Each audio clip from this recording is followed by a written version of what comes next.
Assalamualaikum warahmatullahi wabarakatuh. Waalaikumsalam warahmatullahi wabarakatuh. Innal hamdalillahi wa syukru lah. Innal hamdalillahi wa syukru wa la quwata illa billah.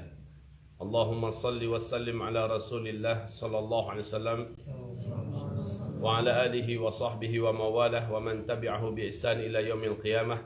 Allahumma la sahla illa ma ja'altahu sahla wa anta taj'alul hazana idza syi'ta sahla. Ba'du. Segala pujian dan syukur kita kepada Allah Subhanahu wa taala dengan segala ujian yang sedang Allah timpakan kepada kita pada hari ini, kita masih tetap diberi oleh Allah Subhanahu wa taala rahmat untuk menjalani Ramadan dan berpuasa di siangnya, qiyam di malamnya, memperbanyak qiraatul Quran, memperbanyak zikir, berkumpul bersama keluarga dan bertaqarrub kepada Allah secara maksimal. Maka kita ucapkan alhamdulillah bi ni'matihi tatimmus shalihat. Kemudian salawat dan salam kita untuk Rasulullah sallallahu alaihi wasallam dan seluruh keluarganya, seluruh sahabat-sahabatnya dan siapapun yang mengikutinya dengan ihsan sampai hari kiamat. Ada perkara yang sangat penting sekali mau saya sampaikan kepada kaum muslimin di seluruh dunia, khususnya orang-orang Islam yang beriman yang mengerti bahasa Indonesia. Yang pertama tentang gonjang-ganjing hantaman meteor di pertengahan Ramadan pada hari Jumat yang bertepatan dengan tanggal 15 untuk 1441 Hijriah ini, pas pertengahan Ramadan. Bahwa hantaman meteor itu akan menimbulkan dukhan.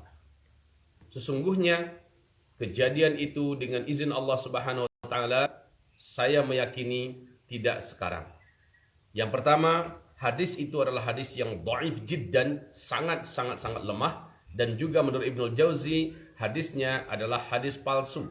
Maka tidak pantas dan tidak boleh kita membangun akidah kita di atas dalil yang tidak jelas atau dalil yang dhaif. Syarat untuk mengambil keyakinan dan membina akidah itu adalah hadisnya wajib di atas sahih. Hadis sahih, hadis mutawatir. Dan apalagi kalau saya sudah tidak ada yang perlu dikeragui lagi. Itu yang pertama. Yang kedua, syarat-syarat terjadinya hantaman besar. Yauma nabtishul arda yawtishu batsyatal kubra. Pada hari kami hantam bumi ini dengan hantaman yang sangat besar. Itu bukan sekarang. Kenapa bukan sekarang? Karena ada beberapa syarat yang harus mendahuluinya. Ya, saya maksudkan syarat ini adalah beberapa kejadian yang terlebih dahulu harus mendahuluinya. Apa yang mendahuluinya? Pertama, dan ini penting sekali ya. Pertama, terjadi terlebih dahulu di mana uang yang dipakai di muka bumi ini bukan lagi uang kertas. Dan sekarang masih uang kertas yang dipakai. Maka berarti masa untuk hantaman besar itu dengan izin Allah dan menurut keyakinan saya bukan di zaman ini. Bukan pada masa ini, bukan besok maksud saya. Terus yang kedua, belum lagi terjadi penaklukan Masjidil Aqsa di Palestina. Karena ini juga adalah syarat di mana Masjidil Aqsa terlebih dahulu harus ditaklukkan. Ya, sementara sekarang Masjidil Aqsa masih dalam keadaan dikuasai oleh bangsa Yahudi yang mendirikan negara Israel di negeri jajahan Palestina.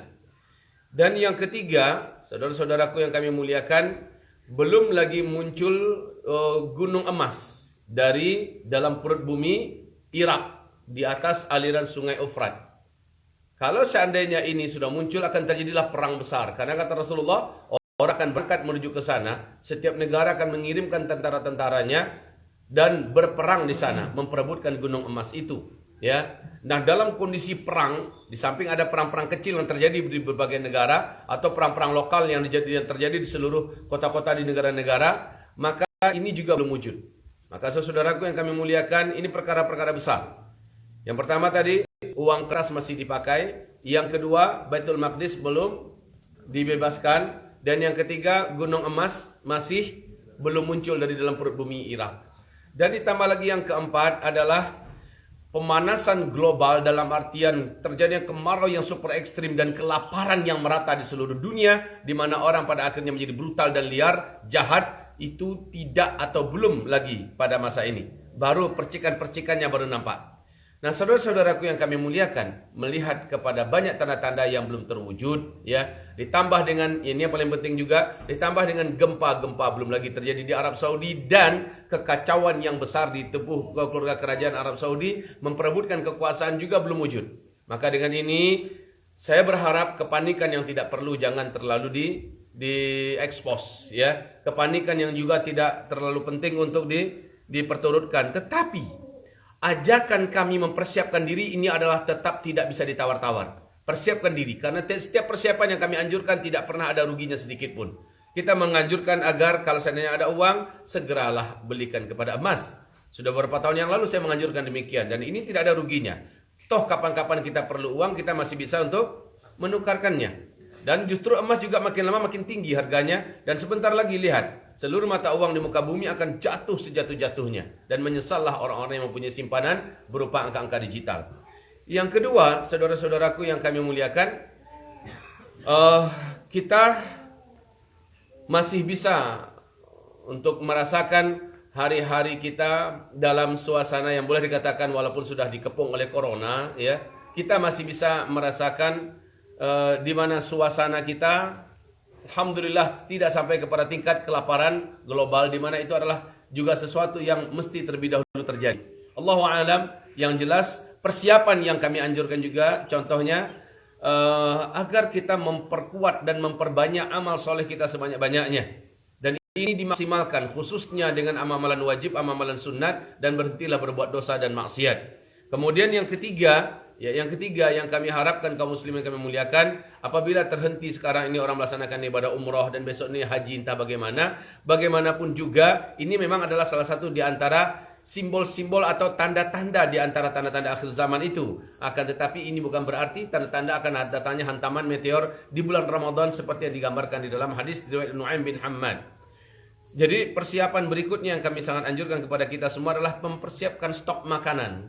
Tidak pun karena dukhon, beberapa bulan ke depan kita akan mendengarkan dan kita akan merasakan bersama-sama kelaparan global dan kelangkaan pakan, kelangkaan bahan makanan utama. Dan ini akan cukup menjadikan orang panik dan menjadi liar, brutal, jahat, dan dia akan bertahan hidup dengan cara apapun saja. Walaupun merampok dan merampas ke sana kemari, walaupun bahkan sampai ke tingkat membunuh ke sana kemari. Dan untuk mempersiapkan ini penting sekali. Nah, ini juga tidak ada ruginya. Apa? Kalau kita kumpulkan padi, umpamanya kita stok beras bisa bertahan selama 6 bulan, 1 tahun ke depan, ini masih bisa kita nikmati. Kalau tidak terjadi apa-apa dan terjadi kelangkaan pakan, kita masih bisa memakannya. Apa sulitnya kaum muslimin yang kami muliakan? Ya, jadi dalam hal ini mumpung kita masih tenang, mumpung kita masih lapang, kondisi kita masih bisa beribadah dan berdoa kepada Allah, ini yang mesti diperbanyak. Berdoalah kepada Allah Subhanahu wa taala, maksimalkanlah doanya. Adapun nanti malam apa yang terjadi, serahkan pada Allah. Besok apa yang akan terjadi, serahkan pada Allah Subhanahu wa taala. Janganlah sampai ada yang berhenti kerja, kemudian dia pergi menyembunyikan diri ke dalam tengah hutan. Jangan pula ada yang langsung menjual rumah, kemudian dia bertekad langsung tinggal di bukit-bukit, di gunung-gunung. Ini bukan suatu langkah yang bijaksana. Tidak perlu ketakutan ini diperturutkan, karena sumbernya juga tidak benar. Kemudian juga tanda-tanda yang pasti dari Rasulullah juga tidak ada yang mendahuluinya. Demikian juga belum lagi terbunuh seorang lelaki nafsun zakiyah, ya, lelaki yang mempunyai jiwa yang suci, yang terkenal di tingkat dunia. Orang beriman di muka bumi mencintainya, punya jasa yang besar terhadap Islam. Ini juga belum terbunuh. Maka banyak hal yang perlu kita pertimbangkan dalam hal ini. Tapi yang terpenting memang persiapkan diri dan juga fisikmu. Ini juga saya sangat anjurkan. Fisik kita persiapkan sesehat-sehatnya fisik, seringan-ringannya fisik. Jadikanlah kita memiliki kemampuan bela diri dalam berbagai jenis senjata tangan kosong dan senjata tajam, ya. Karena ke depan adalah hari-hari berat untuk melindungi diri kita, melindungi nyawa kita, melindungi agama kita, melindungi kehormatan keluarga kita. Hari-hari berat, apapun itu bentuknya, persiapkanlah diri. Sebaik-baik persiapan adalah kita mengikuti sunnah Rasulullah SAW. Kita berenang dengan handal, kita memiliki kemampuan bela diri, kita memiliki kemampuan gulat, kita memiliki kemampuan untuk menguasai senjata manual, samurai, pedang, double stick, dan juga dan sebagainya, dan juga kita tangkas dalam berkuda. Maka ini adalah sunnah-sunnah dari Rasulullah SAW. Ini yang paling saya anjurkan. Kemudian bila kita memang punya harta, stop sebaiknya tidak usah lagi dengan harta itu, ya. Kita membangun villa-villa mewah, membangun rumah-rumah yang hanya orang-orang jahil saja yang layak membangunnya, ya. Kita cukup membangun rumah yang sederhana buat kita dan perkuatlah agama Allah ini dengan harta kita. Sebagian harta kita simpankan kepada Allah Subhanahu wa taala. Ini lebih baik, saudaraku. Semoga siapapun yang mendengarkan penyampaian ini dapat mengambil langkah-langkah yang pantas, langkah-langkah yang bijaksana, dan khususnya dalam menyikapi tanggal 15 Ramadan, hari Jumat besok hari. Namun sekali lagi, kalau ada yang ingin merapat, umpamanya saya ingin ada villa saya di atas Bukit Anu, ya sudahlah, pergi saja, niatkan ke sana untuk memperbanyak ibadah satu malam ini, kemudian juga merubah ganti-ganti suasana. Dan kalau seandainya memang ada kumpulan-kumpulan yang baik, silakan merapat ke sana, tetapi tidak dengan keyakinan bahwa besok terjadi hantaman meteor yang menimbulkan dukhan. Insyaallah tidak. Allahu a'lam. Kalau saya mengatakan peluangnya sangat kecil, ya sangat kecil. Kalau boleh dikatakan berapa persennya, 97%-nya adalah tidak terjadi, 3%-nya mungkin saja terjadi. Sekali lagi serahkan kepada Allah ilmunya. Amin ya rabbal alamin. Tapi mempersiapkan stok makanan di rumah untuk sekarang ini sudah harus. Dan hal ini jangan sampai ditunda-tunda. Sebab setelah ini kita memang akan menghadapi hari-hari di mana bumi mengalami kesulitan untuk mendapatkan makanan pokok karena kasus corona ini. Jadi demikian saja yang dapat kami sampaikan di pagi hari ini untuk seluruh kaum muslimin. Ini adalah hari Kamis, tanggal 14 Ramadan ya. 14 Ramadan bertepatan dengan berapa Mei sekarang? 7 Mei. Ya, bertepatan dengan tanggal 7 Mei. Demikian dari saya, Ustaz Zulkifli Muhammad Ali, dan mudah-mudahan saya tidak bermaksud untuk menentang, memadamkan api dan cahaya dakwah dari teman-teman kami yang membahas masalah akhir zaman, tetapi rasanya ini perlu disampaikan juga agar memberikan ketenangan dan kemantapan hati kepada kaum muslimin, muslimat, mukminin dan mukminat di mana saja berada. Hayanallahu wa iyyakum wa tabarakallahu fina wa fikum, barakallahu ala jami'ina. Taqabbalallahu minna ya karim. Allahumma amin.